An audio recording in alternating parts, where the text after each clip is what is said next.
If you haven't heard about Anchor, it's the easiest way to make a podcast. Let me explain. It's free. There's a creation tool that allows you to record and edit your podcast right from your phone or your computer. Anchor will distribute your podcast for you so it can be heard on Spotify, Apple Podcasts, and many more. You can also make money from your podcast with no minimum listenership. It's everything you need to make a podcast in one place. Download the free Anchor app or go to anchor.fm to get started.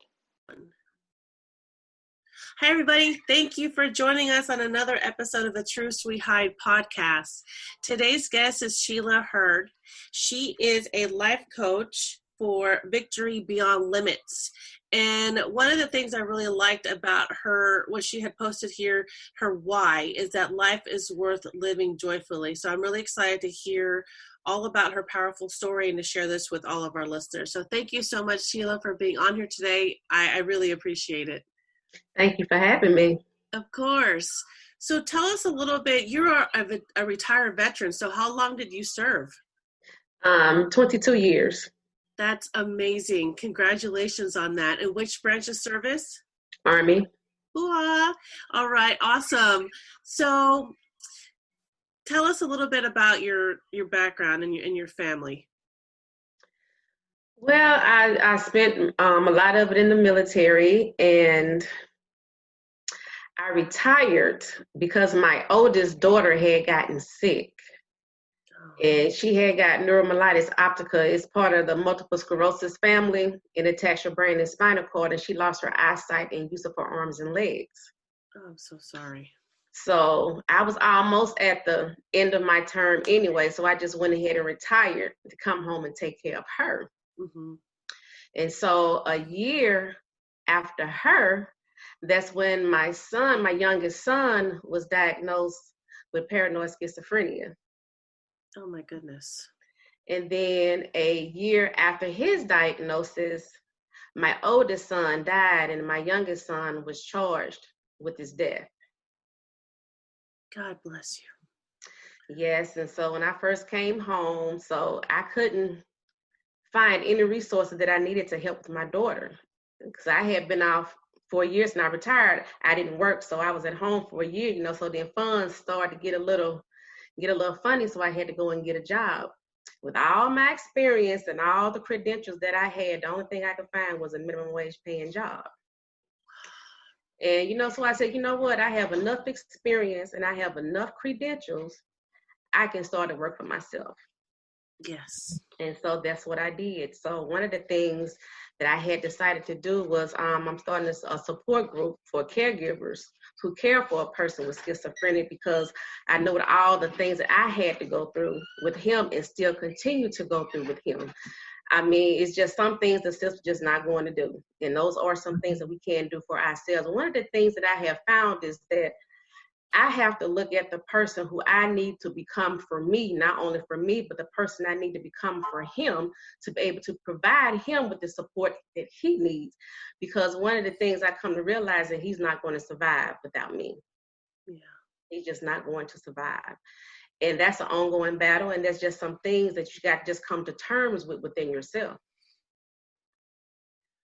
How did you find that strength to be where you're at now? Because I'm sure there's listeners that are going, I'm speechless. And to see that your strength after everything you've been through to continue on and want to be there for your child. How did you find that? Well, one of the things, I have a strong faith.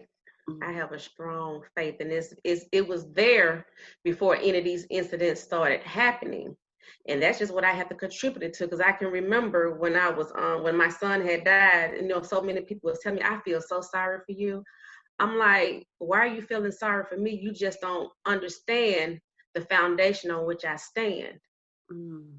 And so that foundation that I have found for myself, I try to help others, to build that same foundation for themselves, whatever that may be. I know what mine is for me, but they have to find the one that's for them. And what I always say is, if that foundation is not working in every area of your life, then you need to think about changing that foundation. You are so right. And it's I know for some it's hard to keep that faith when things happen in your life, because you want to be angry and you want to say, why me? And then we lose ourselves. Some of us come back to it, some of us don't. So I appreciate when you say you need to find that. It's hard. It's hard though. So, what do you tell people? Because I can't imagine what you went through, and now you want to help others, which is, that's a blessing from God, because he's put that in you and continue to put that in you. But I think for some of us, we have to keep our minds open and our eyes open to receive that. And that's hard for people. Yes, it is. That's why I say it's a process. Because sometimes, even with my children, I just have to pray to God and leave alone and go on about my business, and it'll work itself out. But I have to do that every time it comes up. Like sometimes Lord, why me? Then I had to stop and I had to ask myself, because I wouldn't want this on nobody else. So I don't say, no, why me? Because I wouldn't want this on somebody else. I have to say, I just have to ask, okay, what is it that I need to push through this to still come out on the other side, still coming out the victor? Because it's that shift in that mindset that's to me, is so very critical. Yeah. That's the critical piece. No, you're so because right. If you cannot control you cannot control your situation. You can't control what happens in your life. I prefer to be in control. I prefer to be the one to make that decision. No, that makes absolute sense. And you're right. Considering everything that happens in the world, it's almost about how we receive it. What are we going to do with it? Instead of sitting here and moping or feeling sorry for ourselves, it's, okay, what lesson can I learn from it? And that's hard to do. It's so hard. But I think once you find that, it makes things a little bit more clear, maybe, or you feel a little bit relief or peace, maybe. Yeah, that's difficult. So now, go ahead. One thing that I have found is that pain is unavoidable. Some things you're just going to have pain with, but the suffering, that becomes a choice. It becomes a choice. You either, because what I can see is that when something happens, to me it depends on what you say to yourself in that moment, because in that moment is going to determine how long you're going to stay there. Because I can remember when my son died, I can remember the sun coming up, and I was looking up at the sky, and I said, you know what, that sun is going to come up whether I wanted to or not. So I had to make the choice. I wanted to rise with the sun. I didn't want to be stuck in yesterday or yesteryear. Wow. I made the choice. I have to continue to move forward because I still had a daughter. Yeah. And because it happened in her room. And then there's my son. I had to see what they was doing with him. And then my son that died, daughter was 3 years old at the time, and she was at home at the time too. So I had to learn how to deal with myself while still allowing myself to still be there for them as well. Oh my God. You are an amazing human. We have a lot to learn from you, and gosh, I'm speechless right now, because that strength is like, it's fierce. It's amazing, and I hope those of us that are listening are just rethinking everything in our minds right now on how we're going to go on with the day, because that was powerful what you said. The sun came up whether you wanted to or not. So are you going to choose to continue to get up and look at it, or are you going to continue to just hide out, basically? And I know that for me, when I finally started to share my story and talk about depression and all that, I decided one day I'm going to choose to just live with it and accept it and learn from it, or instead of suffering. Instead of sitting out there and suffering each day, I chose to just live with it. And that's just, it's just better for me. Yeah. So you are a life coach, and you're helping other people try to have a joyful life. Yes. So what has been the feedback from those that have worked with you? I can't imagine, because like I said, your strength is just it's so fierce. So how does that work? Well, some of the clients that I have worked with, they have reached they got what they came to me for, and they love it. And actually, they actually really wanted to go go a little bit longer with me. But the goal is always, for them to be able to strive and survive on their own, because guess what? I need you to help some other people too.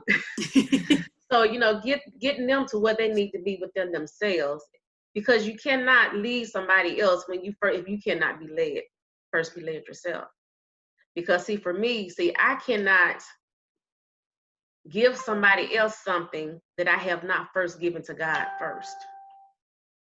Just something I cannot do. I have to give it to him first. Just like if I have an issue, I have a problem, I did something, I have to take it to him first.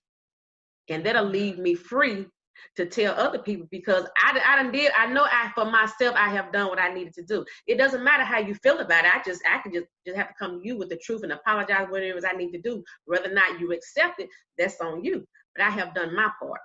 And that's the most important part right there. I have done my part. Yeah. Oh my gosh. I'm amazed by you, Sheila. I really am. And for you to be this strong, I am going to keep saying it. It's just, and I know that it hasn't been easy. I know that it's taken time. I'm sure you've had your days. Oh, I still have days, even when I think about my son, but, I know I can't stay there. It's okay to take a pause. Yeah. It's okay to take a pause. But the thing is, you just can't stay there. Just like with my son now, I have to constantly be in prayer for him. Yeah. Because that's one thing you have to understand, because when you're dealing with a person with mental illness, that's a lifelong process. That's a lifelong process, and especially when they don't understand their illness or believe that they are sick. And that just takes on another arena all by itself. Let's come and say, sometimes I just have to get to a point within myself. Sometimes you just have to accept what is, because they are of age, and there are some things that you can't do. The only thing I can do is do what I can do, and I just leave the rest up to God. Right. Because when he leave the house, I'm like, Lord, that was your child before he was mine. And lo and behold, he'll walk back through that door. But I have to do it every time. And sometimes I be talking to him, he's talking crazy. And I have to remind myself, this is not the normal Chris, because, they look normal. He looks normal, look like a normal 24-year-old young man. But mental-wise, it's not there. So I have to keep that in the back of my mind. And that'll help me to be able to better deal with him, instead of me getting all upset and angry, meeting him where he's at, and that's not going to do anybody no good. Right. And that's a process. Oh, I